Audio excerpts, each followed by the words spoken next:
Buenas, buenas y santas, amigos de la revista PUAG, ¿cómo les va? Bienvenidos a un nuevo video. Hace rato tenía ganas de hacer alguna historia de tragedias argentinas, sobre todo las tragedias poco difundidas en los medios y otras olvidadas por la historia. Quizás porque hay poca información, o porque se produjeron en un tiempo lejano, o porque se produjeron lejos de las grandes urbes, o quizás porque hay hechos de corrupción en el medio que lo fueron tapando con otras historias y esa quedó en el olvido total. Como por ejemplo los casos de las masacres que te conté en estos videos que te estoy dejando. Masacres producidas en los años 20, 30 y 40, olvidadas en el tiempo y la historia argentina y reflotadas gracias a internet. Pero en el caso de hoy vamos a concentrarnos en una tragedia ferroviaria, de las tantas que tuvo Argentina a lo largo de toda su historia. Yo digo, hay tantas y algunas sabía y otras no. Entonces busqué y buceé por internet y YouTube y encontré las típicas historias de siempre. La tragedia de Benavides, la de Sá Pereira, la tragedia de Once, no sé, varias que son muy conocidas y hay videos por todos lados. Entonces seguí buscando y buscando hasta encontrar alguna que no haya tanta información ni haya ni siquiera un video en YouTube recordando la tragedia y las víctimas de ella. Entonces recaí en una que muy pocos conocen, la tragedia ferroviaria de Iturbe en 1945. Antes de arrancar, te invito a que te suscribas al canal y dejes comentarios sugiriendo alguna historia para videos futuros. Y si hablamos de tragedias ferroviarias, seguramente más de uno me ponga alguna sugerencia de alguna tragedia que quiera que haga un video. Ahora sí, vamos con la historia de hoy. La tragedia del tren panamericano en Iturbe, Jujuy. ¡Dale! El año era 1945, la Argentina y el mundo estaban completamente convulsionados. El repliegue de las fuerzas nazis de Hitler se hacía cada vez más evidente. La guerra ya se combatía en tierras alemanas. Varios países ya habían sido liberados por los aliados y la Unión Soviética iba a ir hasta Berlín a buscar a este bigotito. Mientras Estados Unidos tenía las fuerzas divididas entre Europa y el Océano Pacífico, ya que la guerra contra Japón estaba en el peor momento. Y Argentina tenía su propio quilombo interno como siempre, como toda la historia. Bajo otra dictadura ahora gobernada por Edelmiro Farrell, el país seguía dividido en opiniones de si entrar o no a la guerra. Muchachos, la guerra ya terminaba, En marzo de 1944 se había roto relaciones con Alemania y Japón, que derivó en una intervención militar de otros militares. Ese video ya te lo conté acá arriba, cuando el presidente de Huracán, Tomás Ducó, planeó matar a Perón. La relación argentina con los países del eje estaba rota completamente, pero recién en marzo de 1945, Argentina le declara la guerra a los nazis y a Japón. ¡Ja! ¡Qué vivo! Ya estaba todo cocinado. Pero bueno, esa tardanza de ingresar a la guerra traería graves consecuencias para el país del tango, sobre todo cuando uno de los líderes del no entrar a la guerra proponía muchas ideas nacionalistas. Ese líder era Perón. Estados Unidos y Gran Bretaña pusieron los ojos en ese muchachito coronel y lo metieron en cana en una movida muy trucha a principios de octubre de ese 1945, que luego, como sabemos todos, derivaría en el 17 de octubre del 45, el día de la lealtad hacia Perón, su liberación, la Plaza de Mayo llena, Perón le habla a las masas trabajadoras y bueno, así nace el peronismo. Pero nuestra historia pasa a más de 1500 kilómetros de donde sucedía eso. Más precisamente en la provincia de Jujuy, bien al norte argentino.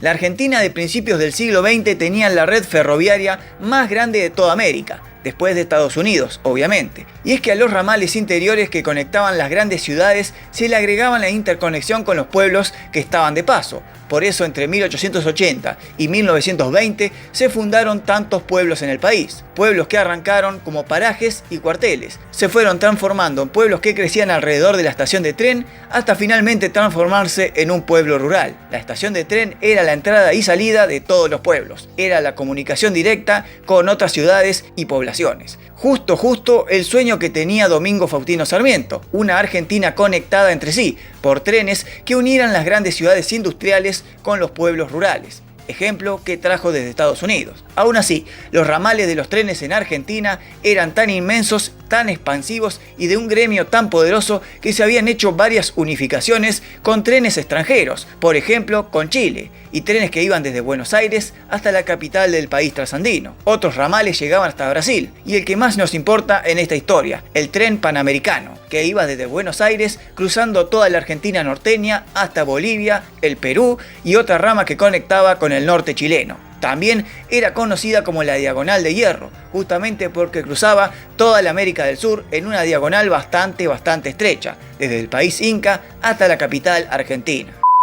Era 8 de septiembre de 1945. El tren panamericano había salido desde Cusco, Perú, y tenía el destino final, la estación de Retiro en Buenos Aires. Cruzó el lago Titicaca, llegó a La Paz, Bolivia. Luego de detenerse en Oruro, bordear Potosí, Uyuni y llegar a Villazón, entra en la Argentina en la estación de La Quiaca, Jujuy. Luego de hacer parada allí, comienza su periplo cruzando toda la provincia jujeña, desde Labra Pampa hasta adentrarse de a poco en el norte de la quebrada de Humahuaca. Es en esa noche del 8 de septiembre, ya madrugada del 9, que el convoy que llevaba más de 500 personas, el maquinista del tren se da cuenta que venía el viaje con retraso, aproximadamente de 2 horas. Entonces decide acelerar la marcha, incrementar la velocidad para ajustarse un poco al horario más habitual y normal del viaje. Eran ya las 2 de la madrugada cuando el convoy cruza la estación de Tres Cruces y se dirige a la estación del pueblo de Iturbe, con una velocidad demasiado rápida. Llegando al puente que cruza el río Grande jujeño, el tren comienza a corcovearse. Comienzan los primeros tumultos, desvíos y de un momento a otro, varios vagones comienzan a descarrilar en el medio del puente.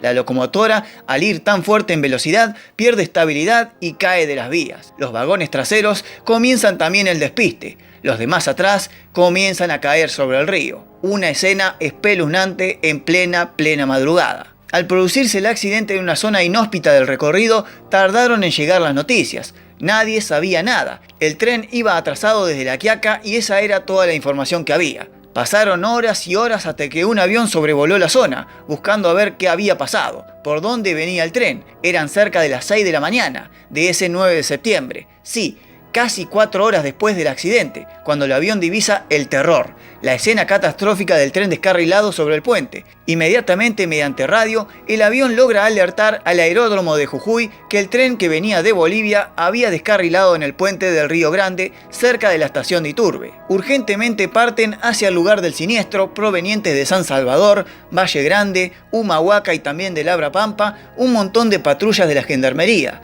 del Ejército. También se acercaron ambulancias, la policía y médicos en autos particulares. El tema es que el rescate iba a ser muy problemático. No había caminos en ese lugar y estamos hablando de una zona que contenía solamente vías férreas y que encima estaba aproximadamente a 3.700 metros de altura a nivel del mar. El terreno, la zona, no haber caminos para los vehículos, el clima hostil de la altura y otros problemas de escasez de insumos dificultaron más la llegada de la ayuda al lugar del accidente. El panorama era desolador.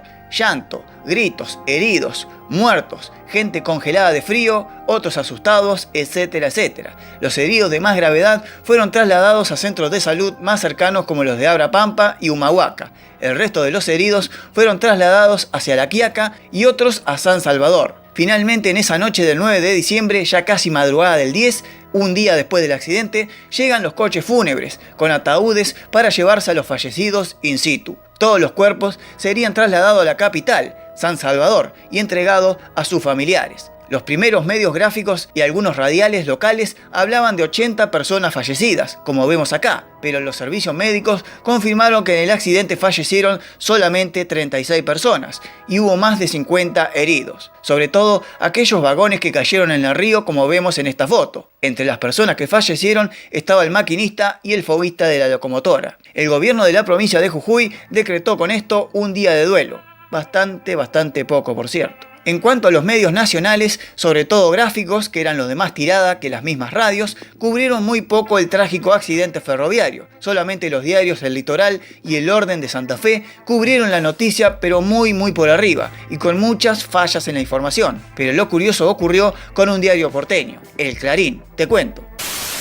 El diario El Clarín, o simplemente el diario Clarín, fue fundado por Roberto Noble, un ex ministro de la provincia de Buenos Aires en la época gobernada por Manuel Fresco. Recordemos, por ejemplo, en este video que hice hace muchísimo, que Manuel Fresco tenía una altísima simpatía por el fascismo italiano y Hitler. Y Noble era de la misma línea política. Pero volviendo al diario, El Pasquín Matutino fue fundado el 28 de agosto de 1945, con esta primera tapa. El resto de los días siguientes, la tapa del Clarín era el final de la Segunda Guerra Mundial. Todas las tapas eran sobre eso, en cómo se rendían los países asiáticos, la invasión de la Unión Soviética a la Alemania nazi, los norteamericanos que se vanagloriaban de un triunfo propio y bla. Por ahí, en un rinconcito, siempre había algo nacional, sobre todo la situación política que te dije al principio de este video. Y si era lunes, algo había del fútbol del domingo. Pero el 10 de septiembre de 1945, o sea, a tan solo 13 días de la primera edición del diario El Clarín, esta fue la tapa del diario. Sí, la primera vez que el diario Clarín titulaba como información principal un tema nacional, el descarrilamiento del tren panamericano en la provincia de Jujuy. Histórico. A la par estaban las noticias del mundo sobre la posguerra y bueno, era lunes y había un parte dedicado al fútbol. En ese recuadrito chiquito donde se puede ver el gol de Severino Varela que ponía en ganancia a Boca 1-0 sobre Gimnasia en La Plata. Partido que terminó suspendido por incidentes del público local ante la pelea entre jugadores de ambos equipos en la cancha. Clarín le dedicó un par de informaciones más con las tiradas de los días siguientes, pero el hecho político de la detención de Perón y luego el comienzo de los juicios a los jerarcas nazis y rendiciones e invasiones de la posguerra, la noticia de la tragedia de Iturbe quedó en el olvido total. Justamente por lo que dije al principio del video, quizás porque se produjo en un lugar lejano de las grandes urbes, o porque se produjo en un momento histórico que fue tapado por otro más morboso, o quizás porque quedó en el olvido en toda la historia. Tal vez, quizás o capaz, este hecho lamentable de la tragedia ferroviaria